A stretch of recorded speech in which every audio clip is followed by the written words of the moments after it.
Hey, Who fans, and welcome to the Big Blue Box podcast. My name's Gary. My name's Adam. And welcome to episode 355. Yeah.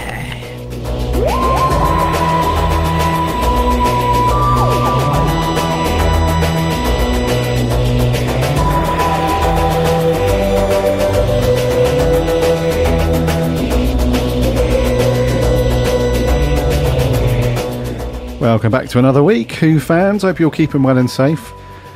Hope you've had a cracking week and that you've all managed to do something Doctor Who related. Yeah. Indeedy. The weeks are flying by, dude. We're in the middle of June. How does that happen? I know, and it actually feels like it's absolutely scorching hot here in the UK. We're not used to this. There's a big yellow thing in the sky burning down on us, and we don't know what it is. We normally have, I say normally, in the UK, we sometimes have a good June, don't we? Some years it's a bit hit and miss. We have to wait until kind of mid-July, sort of mid-July through to first, second week of September. Generally good. I remember back in my childhood, you could consistently rely on brilliant weather for like 6-7 weeks. I know it's not like these days with climate change and stuff. I was going to say, before climate change wrecked all that, yeah. Before we wrecked the planet, you could rely on a really good summer. But so June so far is really warm. I think it's going to get warmer still, dude. I think the next day or two. Friday is supposed to be like 31 or something. It's going to be an absolute scorcher. Do you know what, mate? I don't know about you, but I obviously like it when it's nice and warm and stuff. You can be out in the garden and go and do stuff and whatnot, but I just can't bloody sleep at night. I just can't do it. Same. Yeah, same. Yeah, exactly the same. I'm a bit of a insomniac anyway. It takes me ages to get to sleep, even on a good day. So yeah, when it's warm, yeah. Oof. I know that makes us sound extremely British. I get that. There's always, whenever you're on holiday anywhere and you're chatting with people and it's like, oh yeah, the Brits are here. Like there are two telltale signs, right? For the benefit of our listener who's in another country. If you're on a holiday somewhere or you're out and you see another Brit or a group of Brits, the first sign that they're British is that they will eat pizza or burgers with a knife and fork when they're on holiday. And the second thing is they will always compliment the weather, but then back it up with a negative. Yeah. It's always the same way. Crikey. So true. So true, Yeah. Anyway, dear listener, welcome back to another week. Where were we? Yes, welcome back. Episode 355. Last week was a good one. So we spoke about the first Doctor story, The Rescue. So if you've not listened to that one yet, go back and check that out. That was a good one. This week, we are going to get on to and continue our reviews for Torchwood, the series 4 Miracle Day episodes, and it's Dead of Night. But before we get on to that, make sure that you are following and subscribing to our podcast in your fave podcast app of choice. That way you won't miss an episode when it lands every single Friday. You can also listen on the browser, www.bigblueboxpodcast.co.uk. Listen for free on there. Plus you can check out and read all of the amazing reviews and articles from our writing team. So go and check that out. We're on the socials too, Instagram, Twitter and Facebook. Links on the website. Come and chat Doctor Who throughout the week. And we have a free Discord server. Again, the link is on the website. Come and hop in there and chat Doctor Who with other Who fans. And don't forget to remember to go and check out Adam's channel on YouTube. It is, of course, The Geek's Handbag. The Geek's Handbag, yes. I should have been editing a video this week, but it's too hot. Can't see the screen. It's too sunny, so I gave up on that. But plenty of other videos for you to enjoy. Go and have a look. Go and check them out. Yeah, grab a cup of tea, grab a drink, get comfy. That's it, yeah. Check out all of Adam's stuff on there. And he's on the socials too, under the same name, The Geek's Handbag. The Geek's Handbag. The Geek's Handbag. Go and do it. Have you had a good week, bud? Anything Doctor Who-y going on? Just a tiny little Doctor Who thing this week. I listened to a Big Finish audio, and it was so funny. It was so good that I must mention it. Like sometimes they can be a bit hit and miss, can't they? Obviously, because their output is so huge these days.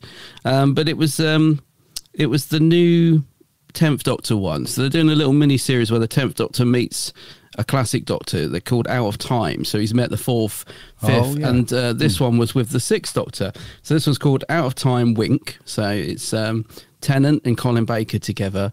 And you'll love this one. Honestly, it was so much fun. It was such a good listen. And yeah, it's probably one of the most fun ones I've listened to in a very long time. I really blimmin' enjoyed it. They are so funny together, and it's such a witty script. It's only about an hour long. It's just a nice little short, you know, I say one disc. It is a disc because they still do physical format. But yeah, nice little 1 hour, 10-minute story featuring the Weeping Angels as well. And to be fair, I mean, the Weeping Angels, they're a great creation, but there's not a lot you can do with them, especially on audio.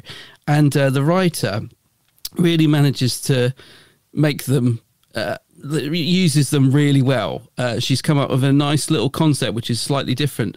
Not to do the Weeping Angels themselves, but to do with how to utilise them. I don't want to say too much. I don't want to give it away. It was a really nice little simple twist that the writers come up with for this stories. It's yeah, I just can't recommend it enough. Just as a fun listen, an hour long. Colin and David are so good together. It just makes you want to see them on screen. And Colin's probably one of the best when it comes to the Big Finish audios. He's just so, I don't know, he just seems to relish and bring every script to life. I think even if you get a dud story, Colin is always so good on Big Finish. But my word, David, he's like on another level. He's so good. It's like, you know, you can't help it. You sort of, when people perform a Big Finish audio, they sort of put on this sort of radio voice. It's like you sort of naturally go into a performance mode. Tennant sounds like he's been recorded off the telly. He just seems to be so natural in his delivery. I can't really explain it, but I think if you listen to it, you'd know what I mean. It is just like, if you close your eyes, it's like listening to a TV episode. He's so sounds exactly the same as he does on the TV. And I hope that makes sense, because it's just like, yeah, even though the others are brilliant, they sort of have this, I'm doing audio, so it's always like a notch up or a slightly more over the top performance, because it's, you know, they feel like they've got to project every line and I'm the villain. Whereas Tennant sounds just like, yeah, he just sounds exactly like he does off the telly, and he's so good in it. So funny as well. But yeah, definitely check that one out if you get a chance. It's a really fun listen. Yeah, Doctor Who Out of Time, Wink. It's called, obviously a play on Blink. Haha. But yeah, it's cool. Wink. So yeah, I did that, but I haven't really done anything else, mate. It's been yeah, like you said, it's just been so hot and sunny. I've just been out in the garden and stuff. But we were hoping we'd get a report from you about the Doctor Who exhibition in Liverpool, but you didn't get down there, did you? Oh yeah. Yeah, had to change our plans. Yeah, we didn't make it, but we're going in 2 weeks. So yeah, we will. You'll see my report on there. But yeah, I was gutted. Yeah, we had something else we had to do. You'll get there, mate. It'll be good when you get down there.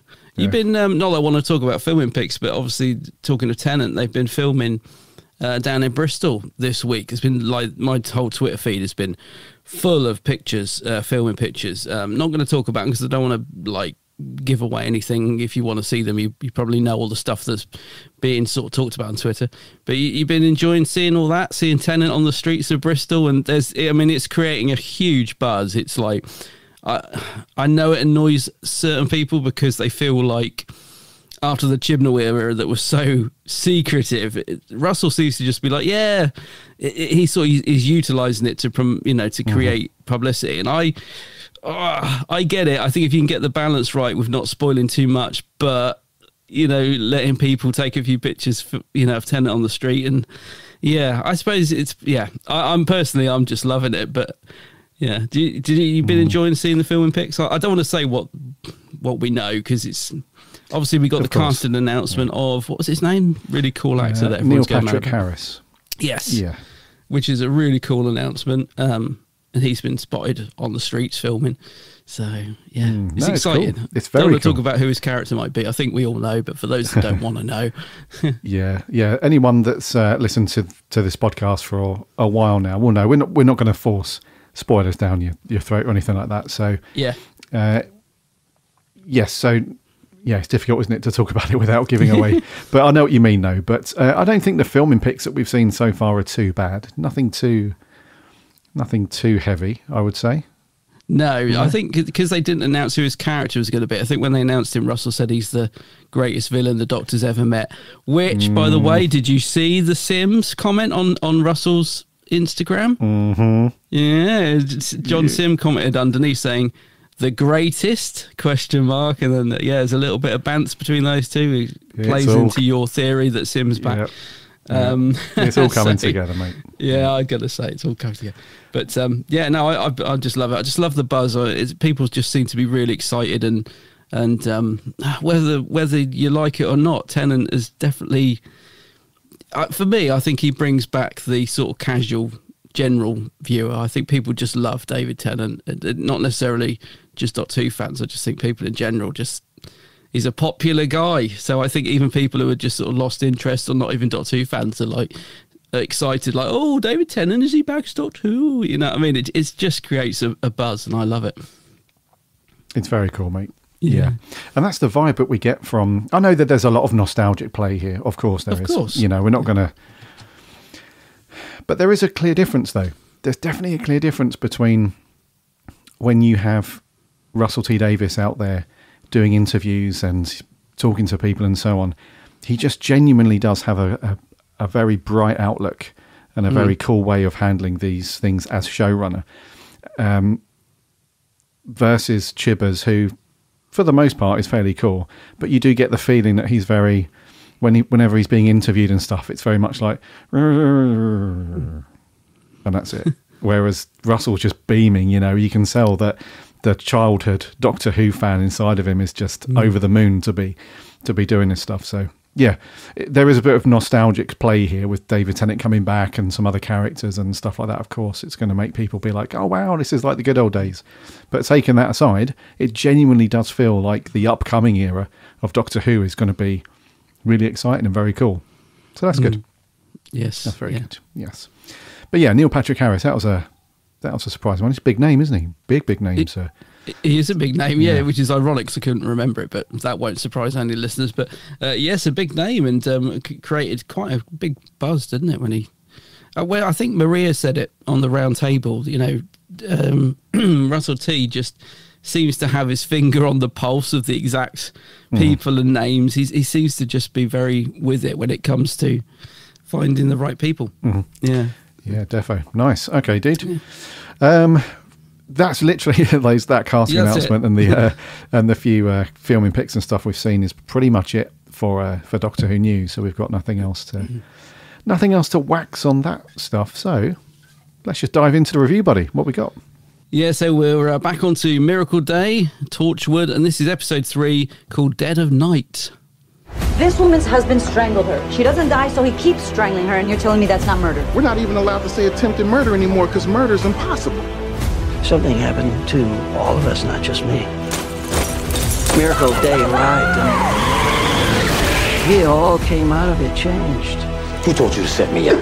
Because everywhere I turn, the whole CIA has been poisoned against me. By you! It's like there's some sort of energy behind this, a will, a drive, a consciousness, and something is willing them to go on. They were ready for the miracle. Flight Corps knew it was coming. A lot of high-level officials aren't thinking the word alien, meaning an intervention, or at least an influence from beyond this world. I don't know who they are. They've been there for decades. Ooh. Oof. Miracle Day. Miracle Day, man. Okay, we're on to episode 3. Yep. Excuse me. It was first broadcast on the 22nd of July in the US, and then on the 28th of July, so a week later here in the UK. That was back in 2011. It was written by Jane Espenson, directed by Billy Gerhardt, and stars the usual folks that we've seen so far in Miracle Day, so John Barrowman, Eve Miles, and Mekhi Phifer as Rex, and Alexa Havins as Esther, and Bill Pullman as Oswald Daines. The synopsis for this one is: the miracle has destroyed the order of the world. Believing immortality has robbed humanity of their souls. A new cult known as the Soulless is formed. Oswald Daines is becoming more and more popular. Companies like Phi Corp take advantage of the chaos, giving away medicine to those in need. And a fairly boring standard synopsis to accompany said story. Right, bud. Now, before we crack on with the review, before we give us your thoughts, is Miracle Day, just as a very quick comparison, at this point when we were at Children of Earth, we were absolutely chomping at the bit for the next episode, and it was all good. Compared to that, where are you with Miracle Day, dude? No, I'm nowhere near it. I mean, I'm literally. Thank God for that. Thank God. I'm literally nowhere near it. I'm struggling, and I just keep thinking, wow, we've got seven more episodes of this to go. Yeah, I'm struggling with this one. I think even more than Class, and I never thought I'd say that. It's not bad. I mean, I don't like this episode, for example. So to give my thoughts on this one, part 3, we get a couple more little breadcrumbs thrown at us. Like you said, this is quite interesting that the corporation try and take advantage of the situation, because that probably would happen. But the story is moving on at such a slow pace that I'm just not into it really at all. So I mean, I'm happy to sit there and watch it. You know, it's not unwatchable. It's not really bad. It's just, I think the problem is trying to not compare it to the great Torchwood that we know, like coming off the back of Children of Earth, which was so good. This is just so different to that. I think I'm just constantly sort of thinking, yeah. I think if this is what Torchwood was, I mean, if we'd never got any of the other Torchwood, if Torchwood was just this series that was made, you know, in conjunction with BBC America or whatever it was that, you know, that had this American vibe, I think we'd say, yeah, it was an okay series. But it's just because it doesn't feel like the Torchwood we know and love. It doesn't have that spark. It doesn't have the humour, really, because I think any humour in it, for me anyway, just completely falls flat. There's a couple of little one-liners, and I thought, you know, that it doesn't give me the feels that we normally get from Torchwood. So I don't think it's dreadful, but I just feel like it feels really padded once again. There was a couple of bits that are drawing me in, you know, but yeah, overall it is a struggle. And the thing is, I know, you know, probably you're sort of thinking, we got another 7 episodes. Do we really want to carry on with this? I do want to carry on. I do want to get this done. But at the minute, 7 episodes feels like a blimmin' slog. I'm thinking,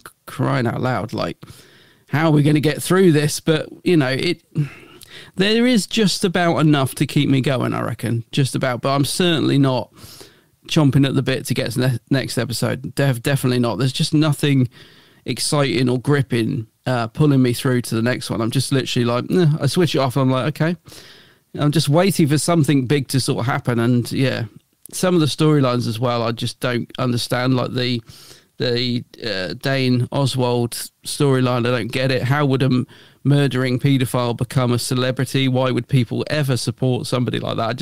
Things like this don't make sense to me. Why would a reporter want to work with him to make him a star? Things like that. I'm just thinking, would you though? Would you go anywhere near someone like that?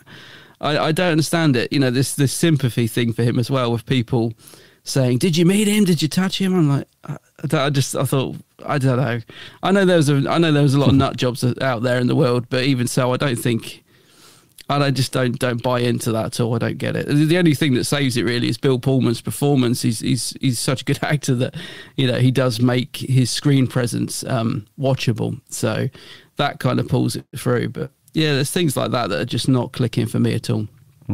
Yeah, I've got a few other things to say. We'll crack on when we get into it. But give me your thoughts, mate. Where are you at with this one? Yeah, I think you nailed it, dude. The way I'm thinking, I think you nailed it. When you mentioned something along the lines of there's just enough to keep you going. Just enough, yeah. Yeah, so the story's not like we did with like we had with Children of Earth, where when we got to the end of an episode, you and I would say, when we came to record it, we were like, how tempted were you to just keep watching based on the next time trailer? It was like, yeah, it was so difficult, you know, to keep that in the bag, so to speak, for the next review. But with this one, I'm not really having that. It's like I get to the end and it's like, okay, I can happily wait 2 weeks.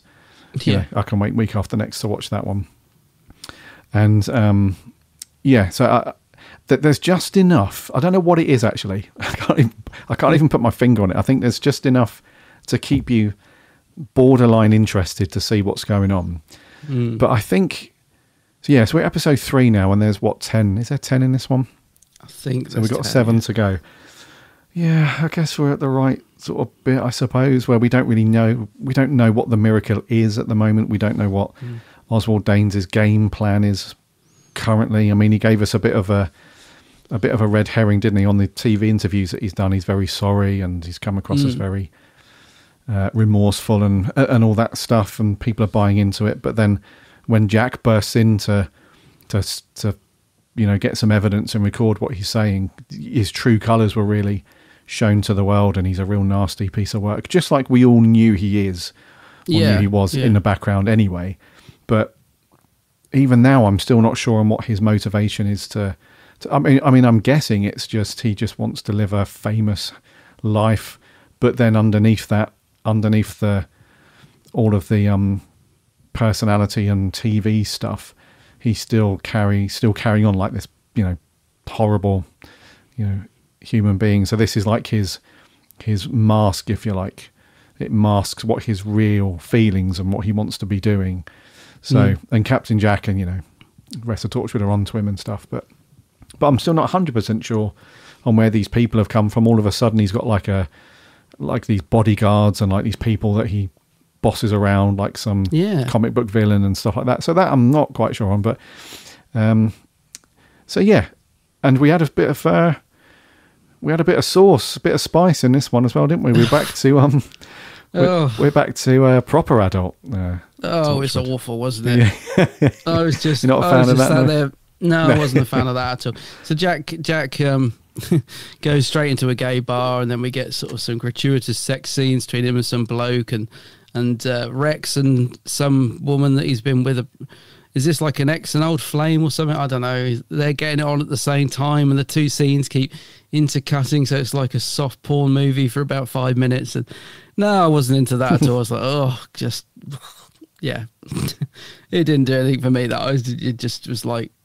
The problem is, I feel like this episode is it's only episode 3, and I feel like it's already retreading like old ground. So there's a scene at the start. It was in the trailer there where they're saying, this woman is suffering. Her husband's constantly strangling her because of her wounds, and it's murder. But is it murder? I'm like, they've already done these scenes. They've already talked about is this miracle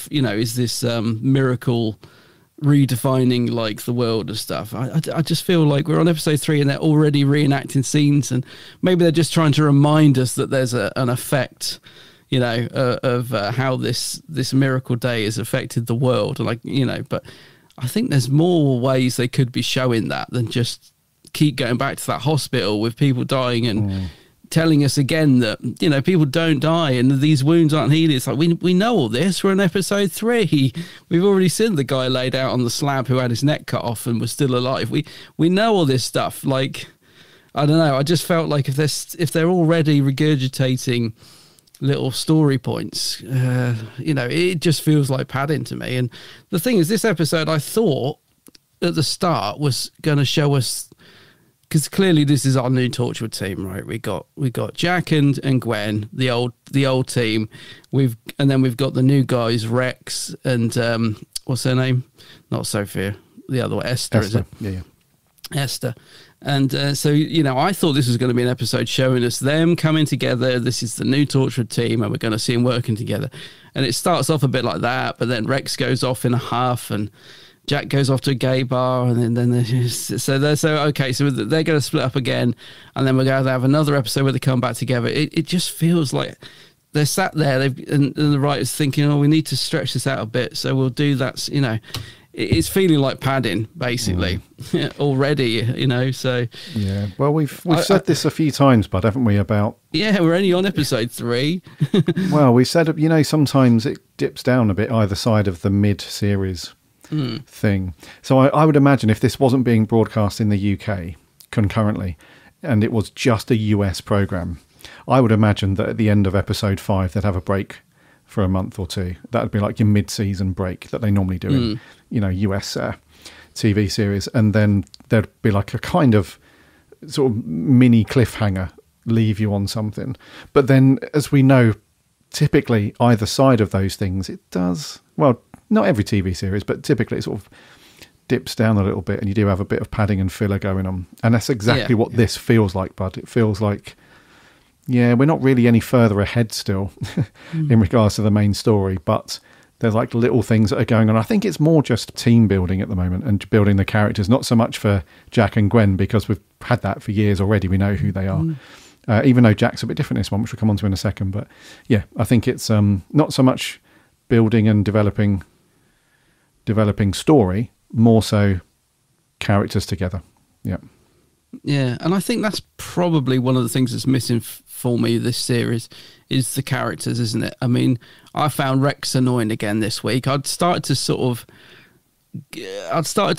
like him a little bit last week. I thought, yeah, okay, in the first episode he's a bit bolshy, a bit annoying, but now he's got to know Jack and that, and he's settling down. I thought he's all right, but I found him a bit annoying again this week. And Esther just seems dull as dishwater. I mean, she's no Tosh, is she? She's just so boring that I think that's the thing. The characters aren't strong enough for me yet to carry what is so far quite a bland series. Like, because that's the other thing that Russell's normally so good at doing is creating great characters. And maybe because he's not writing these episodes, he's kind of, I guess he's laid out the structure, or the story, but he's not writing it. So I don't feel like the characters are there this series. There's nobody really that I'm sort of gunning for. I mean, the only one really is Gwen, is Eve Miles. She's the only one that's really carrying this series for me in terms of when she's on the screen. She's great. She's such a great character. But even Jack feels bland. He's like this episode, he spent 90% of it in the background smirking, doing this weird smirky laugh. He's kind of been pushed to the back because they're sort of trying to build Rex's character. So he's pushed to the side. He probably appreciated the gratuitous sex scene, but apart from that, he didn't get a lot else to do. But did you want to say something about Jack? Yeah, he's kind of, the way that John Barrowman's playing him, and you've just nailed it, dude, where they're kind of pushing Jack to the sideline a little bit because they want to play on this kind of power struggle between Rex and Jack. So there's a couple of scenes where you can tell that they're a little bit perturbed by it because Rex has got the big macho sort of, I'm the main dude that's, spearheaded all of this stuff. And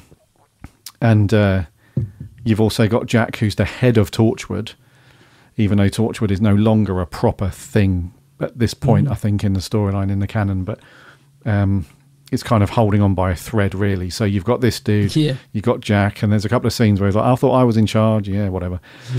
So the way that Jack's now playing it is, I think John Barrowman as a performance has got a little bit of wiggle room now just to be a little bit silly and have some fun with it, because he doesn't have to be the top dude, shouting out all the orders all the time. And it's and Rex, like I said, is trying really hard to sort of put his stamp on, I'm the head of the team. Like, nothing's been officially said or anything, but underlying all of that, though, you're right, is Gwen. She's like, her performance, Eve Miles' performance, is really good, like consistent from the previous series of Torchwood as well. Whereas Jack, I feel like he's got this kind of weird grin in the background a lot of the time, and it's quite funny when he comes back the morning after and he's still a bit drunk and he's sort of, having a laugh and stuff. That's quite cool, and we haven't seen that much from him before. But generally speaking, I don't know. I'm not sure if it's an overall series thing where Russell has said to him, look, John, we need to take Jack in a slightly different direction. We can't keep doing the same Jack. But ironically, with Eve Miles, it's like, just keep doing what you're doing as Gwen. That's awesome. So those two characters are very, very different, but very much the same. Jack and Gwen, I found. But there was a scene as well where I thought I was going to get angry, but actually it flipped on its head and I almost gave out a little yay, because there was the phone call scene between Jack and Gwen. And I thought, oh no, where's this going? Because he was couldn't work out if he was getting a little flirty or if he was just saying, like, reminiscing on the old times and the old gang, where it's just us two now, we are Torchwood. And I thought, he better not be trying to sort of, and we're not going to cut to him and Gwen in bed like, are we in a minute, But then no, what does happen? I think he might be sort of leading that way. Did you feel like that? I don't know. I can't work out what the phone call was about, but whatever was happening in Jack's mind gets completely shut down because Reese pops up on the screen and Gwen with the baby, and Gwen just completely forgets Jack, and he's on the other end of the line going, Gwen, but no, and I liked that. I thought, oh, good, because for a minute there I thought we were going down that old route of Jack and Gwen, and I don't want any of that.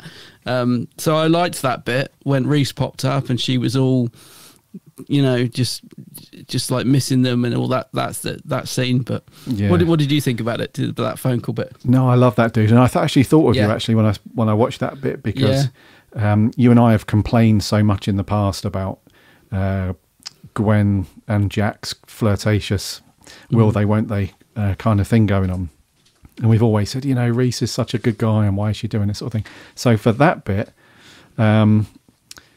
it was like, I think because of Jack's mortality, he's now realised that he needs to have those people around him and keep them close, because back when he was immortal, he knew that if, stuff hits the fan, he could detach himself a little bit and he could just, bugger off somewhere. And, there wasn't that 100% emotional attachment. It took a long time for him to really get his head into that way of thinking. And it was really Gwen, I think, back in series 2, towards the end of it, and especially through Children of Earth, that really got him into that way of thinking, especially when they lost Yanto, etc. Yeah.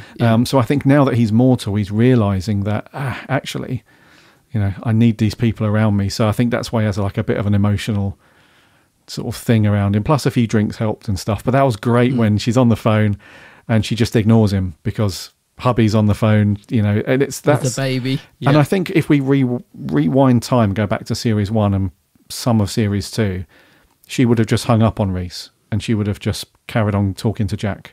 So she'd be like, gotta go. Yeah. So now that they flipped that, I love that, dude. And I did think of you actually when that scene came on. I was like, yes, I bet Adam's happy about that. I did because I didn't see it coming. I was thinking, where is this phone call going? I was like, don't go down that road. And then when Reese popped up, I did give a little, thank God for that, especially when she just ignored him on the other end. So yes, that pleased me a lot. I've just realised though, even that's kind of retreading ground from the previous episode, because they kind of had that chat on the plane, didn't they? Talking about Yanto and stuff. So I hadn't really sort of twigged that till you just mentioned it. Other things that have been used again, which were exciting to begin with, but now I just think, oh, really? Again, is the eyes. So they're using the eye technology, the what do you call them? Oh, the lenses. Contact lenses with so that was quite cool to begin with, but now it's just getting a bit, again, it feels a bit old hat. Although actually, to throw a positive in there was quite fun when Gwen sort of said, only I can use them or something, and the woman wrote liar on the screen and she shut it. So there's a little bit of bants there, which was kind of fun, I guess, Bit of bants, yeah. And we also have, although we've established this new Torchwood team, I guess, with Esther and Rex, we've also got sort of a bit of an on-the-fence character. So the doctor, remember the doctor, Vera? I forgot about her, yeah, who has a bit of another sex scene, it's not just Jack who's putting it out there. So we have Rex and Vera. They look like they've been together before, and some of the way that they talk, it's like and the way they looked at each other as I was, oh yeah, we've been in this place before, sort of thing. But she's very much like, I'm not going to help you guys, because Rex, as soon as they've done the dance with no clothes on, he's like, okay, so now that's out of the way, I need you to go and spy on what's going on. And she's like, what the hell? But then she rings him later and she's like, oh, I'll do it, I'm in, sort of thing. And you think, is she in properly? Is she not? So we've got a person that's on the fringe, who medically knows what's going on with all the bodies and all that side of things, but now she's also starting to dip her toe in the water with the investigative stuff a little bit. And so I'm not sure about her yet, but she's quite a cool character though, dude. She's kind of cool. Yeah, I suppose she's sort of on the outside of things, which gives it a different level. But I haven't quite worked her out yet, to be honest. She's kind of cool though. And what about Esther? So Esther's a little bit of a mouse at the minute. She's just quiet and sort of like, So nothing amazing from her in this one, but no, it's a bit quiet. Yeah. She's made no impact on me at all. I'm afraid, Esther. I'm waiting for her to do something. Just bland, isn't she? Bland character. What about old Ginny Kissinger then? What's she about? This reporter. Yeah. What's her game? Yeah, so she she has the potential to be interesting. I'll give her that. There's definitely something about her that's a bit sinister. Yes, I would say she's got. I don't know whether it's a selfish motive because she's really pushing the whole Oswald Danes thing still, and she's into all that. So not sure on the motives as yet for that. And she seems to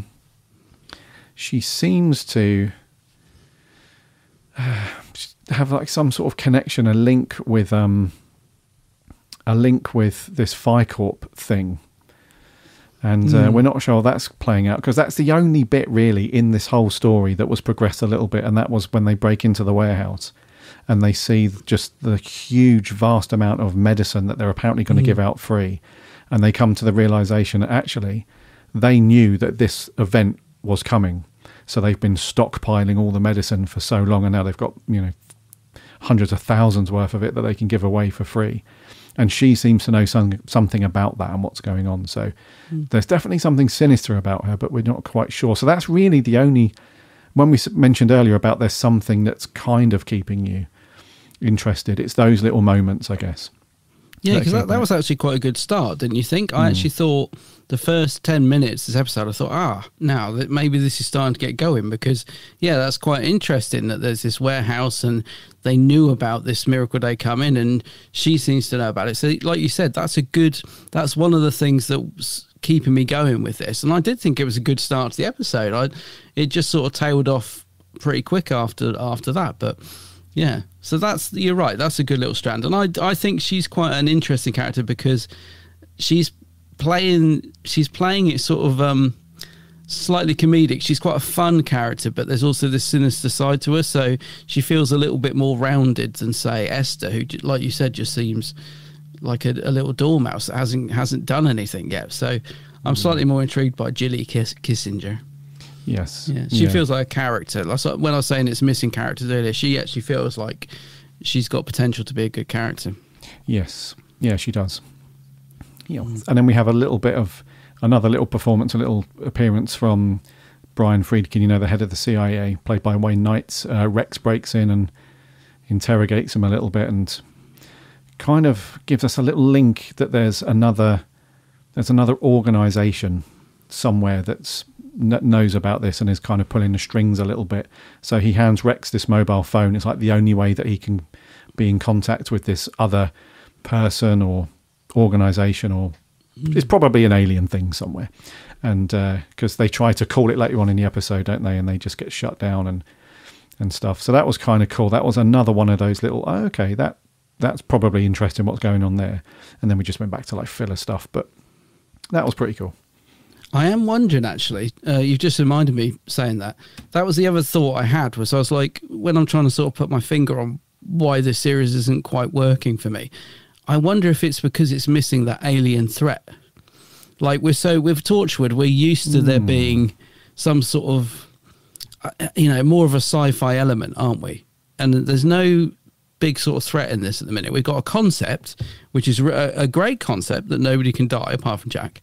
So that's a cool concept, but I think that might be what's slightly missing from this series for me at the minute, is there's nothing else there. Who's behind it?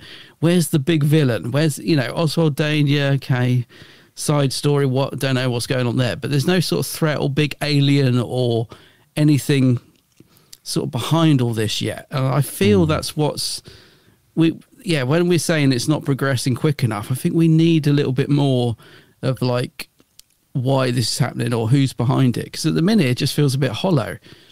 It's just nobody can die. Okay, so what else is happening? Because the other thing that's slightly intriguing about this episode, I'm wondering why they're there, is we got a couple of scenes where these kids are wearing these freaky masks, and I liked that. I thought, that's very much like something out of the Joker or something, like these very simple, sad white masks. I thought, so why people started wearing those? And we didn't get any explanation for that yet, did we? Or did we? We did, kind of. Oh, did we? Did I miss it? Very basically, it's just a lot of people. There's a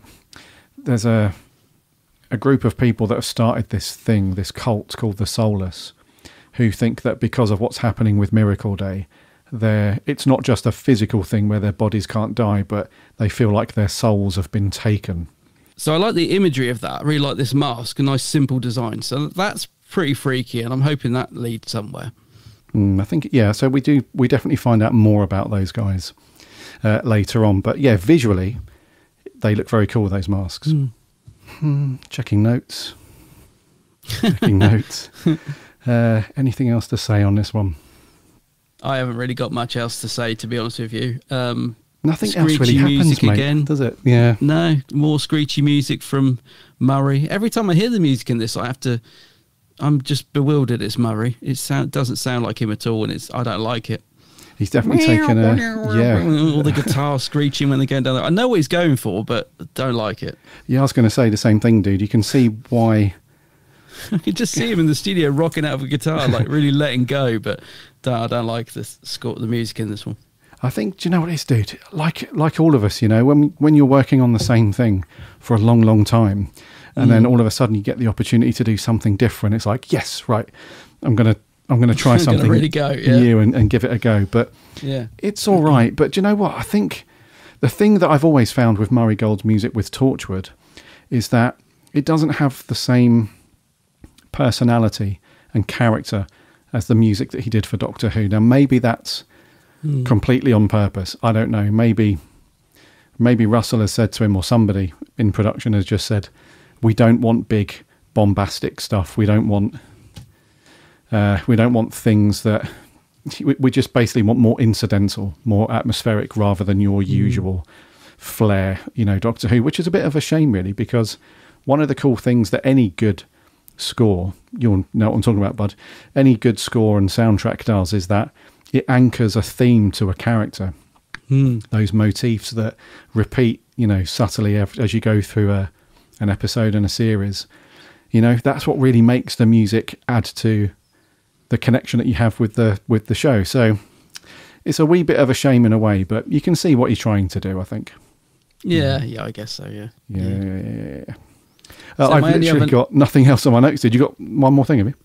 No. I just wrote there was a little line about bigger on the inside at the start, wasn't there? A little throwaway line about the warehouse, which I didn't really work, to be honest. But yeah, okay, nice little line. And no, the only other note I've got is I've just written Oswald beaten by the police, which is just, again, it just seems weird. So 1 minute he's got these bouncers, but then 10 minutes before that he was running away from two teenagers and getting beaten up by the police. I don't know what's going on there, but no, I haven't really got any other notes, to be honest. It's was just a fairly average episode for me. Again. Yeah, I read you, dude. So I think they clocked him in the restaurant and they knew exactly what he'd been in prison for.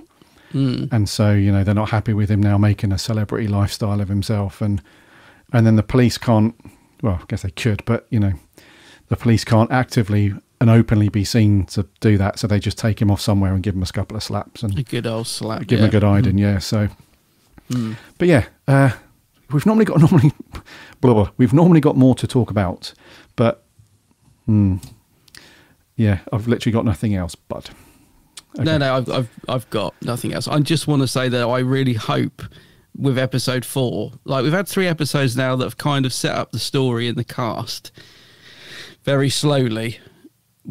Episode 4's got to give us something. Like, come on, we've got to have something good in episode 4. Otherwise, we really are in dull territory here, and this could be a contender for being worse than Class.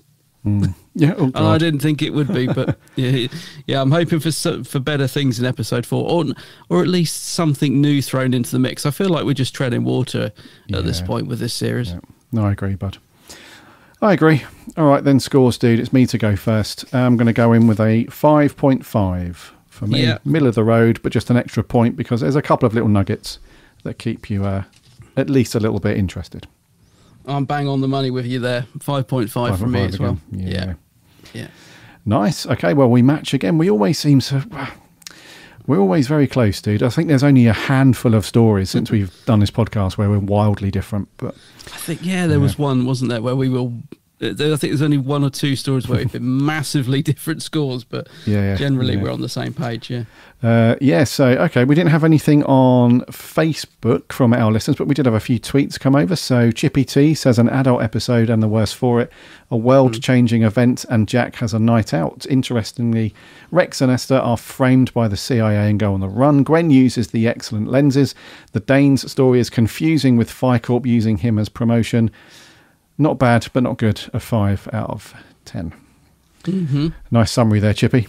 Thank you very much. Owen, Dr. Holmes says, lol, I'm sorry, I've no idea what even happens in this episode, so I'm going to say it was just all right. They're all fine up until episode... I'm not going to say that because that's a spoiler. Oh, okay. But he gives it a 7 out of 10 in brackets, probably. Yeah, thank you very much, Dr. Okay. Sarah Louise, a running Whovian, says, I enjoyed this ep.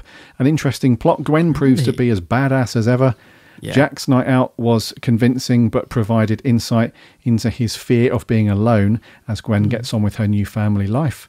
Oswald was super creepy, and I liked the nods to UK/US differences. A 7 out of 10.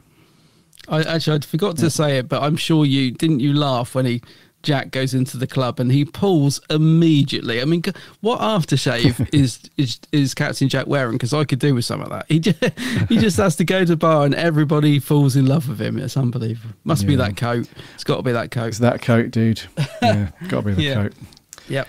Right, cosplay sorted for next Comic-Con. Right, Will, and lastly on Twitter, Will Sanger says, I'm really struggling with this storyline. A lot of the episode feels like a repeat of Children of Earth, but far less impressive, and therefore I'm missing seeing Torchwood as a proper organisation like in Series 1 and 2. Also very unlikable characters with misplaced priorities. Oh dear. Yeah, no, I kind of get that. I kind of agree with that, yeah. Oh dear. Okay, so I think the average scores are 6 on this then, bud. Yeah, about a 6, which is just over middle of the road, I guess. So we will be back to Torchwood in a couple of weeks' time as we're going to get through this fairly quickly. We will do it. We must. Every other week. We must plough on. Indeed, yes. So next week in our rotation, we're back to just getting through the last few, really, stories from modern Doctor Who. So what have we got next week, bud? We've got an absolute belter next week. So yeah, like you said, we're finishing off really. Not many David Tennant ones left, so we're going to be doing The Waters of Mars next week. Considered a classic, but some say overrated. What will we think? Find out next week. Indeed. Waters of Mars, yeah. Yes, you and I have spoken many times off and on air about how cool this story is, so it'd be good to dig into your brain, dude, see what you think on this one. I've not watched it in a while. I've seen this one about 4 or 5 times over the years, but I've not watched it in a while though, so it'll be awesome to stick this one on. Actually, that's snap. Yeah, because it is one I've watched a few times over the years, but like you, for whatever reason, I haven't watched it in some time, and I am really looking forward to giving this a rewatch. Yeah, cool. See if it's how I remember it. Indeedy. And on that note, let's wrap there then for 355. Alrighty.